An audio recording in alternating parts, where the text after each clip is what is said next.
Fire hydrants. There are more than 3,600 active fire hydrants in the city of Pleasanton. They are silent protectors of life and property, always on call and at the ready. They are visited and exercised every year to make sure they are prepared to serve when they are needed. They are essential to our modern metropolitan way of life. Once in a great while, a hydrant finds itself in a less than ideal location for one reason or another. When this happens, rules or codes come into play and are usually a speedy resolve to the situation. Every code has a logical basis in fact and in most cases is well thought out to protect whatever asset it may govern, and I believe this case is no different. Let's look at the issue at hand. A hydrant was installed sometime in the middle of the last century in an appropriate location for the time and place. The correct amount of space was allowed around the hydrant and the curb was painted red. There were no reported incidences for years regarding the hydrant and the parking. Fast forward to May 2011. The city of Pleasanton, in an effort to repair a failing asphalt parking lot and gain additional accessible parking, mistakenly moved a parking stall closer to the hydrant than it had been, thus creating the condition that exists today. In November 2011, my wife backed out of the stall and turned the wheel to line up with the driveway as she backed up. She could not see the hydrant since it's lower than the hood line, and her front tire and fender hit the spindle of the hydrant as she moved backwards. The issue here revolves around a parking stall that was improperly placed too close to the hydrant. The result is, when a vehicle is in the stall, an obstruction condition exists. The fact that my wife struck the hydrant while backing out of the stall is a direct result of the stall being improperly placed too close to the hydrant and unlawfully obstructing the fire system in the event it is needed. The clearance that's required to actually use the hydrant is greater than what is present when a car is in the stall. If we trace the actual code references for this condition, we can find several relevant references to back up the claim. Let's start at the beginning. Pleasanton Municipal Code 20.24.010 adopts the International Fire Code as the code.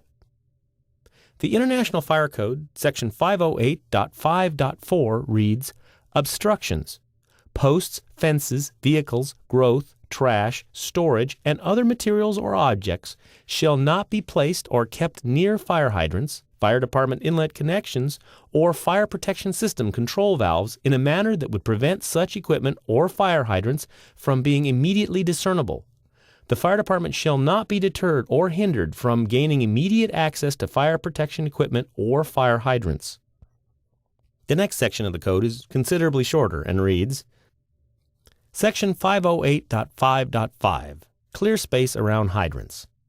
A 3-foot or 914 millimeter clear space shall be maintained around the circumference of the fire hydrants except as otherwise required or approved. The key word here is circumference. I checked on this location and there are no exceptions on file with the City of Pleasanton for this hydrant. The authority having jurisdiction, the fire department in this case, has issued a statement that seems to be in direct conflict with the code. The fire marshal commented, 3 feet accommodates most firefighters with safety gear and SCBAs to freely operate the hydrants. It doesn't apply to separation from vehicles, as some hydrants are placed adjacent to streets, islands in business areas, or adjacent parking.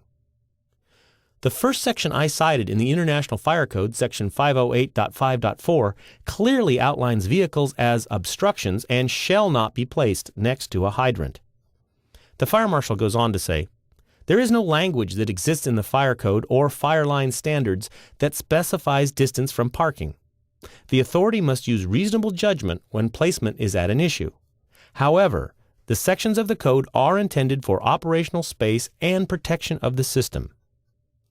I totally agree with that statement, and there should be no need to go any farther with this issue after hearing that comment. This is an issue of access to the hydrant, and parking a vehicle next to it is definitely an obstruction and not allowed per code. The next section I'd like to call your attention to is section 508.5.6, Physical Protection. Where fire hydrants are subject to impact by motor vehicles, guard posts or other approved means shall comply with section 312.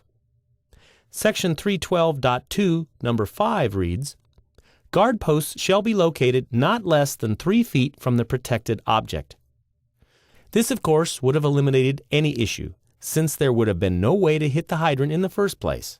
The stall would have been placed at least 36 inches from the hydrant, and we would be discussing the damage to a city bollard and not a personal vehicle. There are no bollards or other means near the hydrant. Further codes that govern the placement of this stall would include the California Vehicle Code, Section 22514, Fire Hydrants. It reads, "No person shall stop, park, or leave standing any vehicle within 15 feet of a hydrant except as follows." Item B. If the local authority adopts an ordinance or resolution reducing that distance, if the distance is less than 10 feet in total length when measured along the curb or edge of the street, the distance shall be indicated by signs or markings. This is a city parking lot and subject to the CVC. There are no signs or markings on the parking stall side of the hydrant. It would seem that this is not really a very difficult claim to adjudicate. The above-mentioned codes and regulations are clear and well thought out to protect the fire system and the firefighters that have to use the system. There are several conditions of approval on various projects around the city that were based solely on the placement of a parking stall next to a hydrant.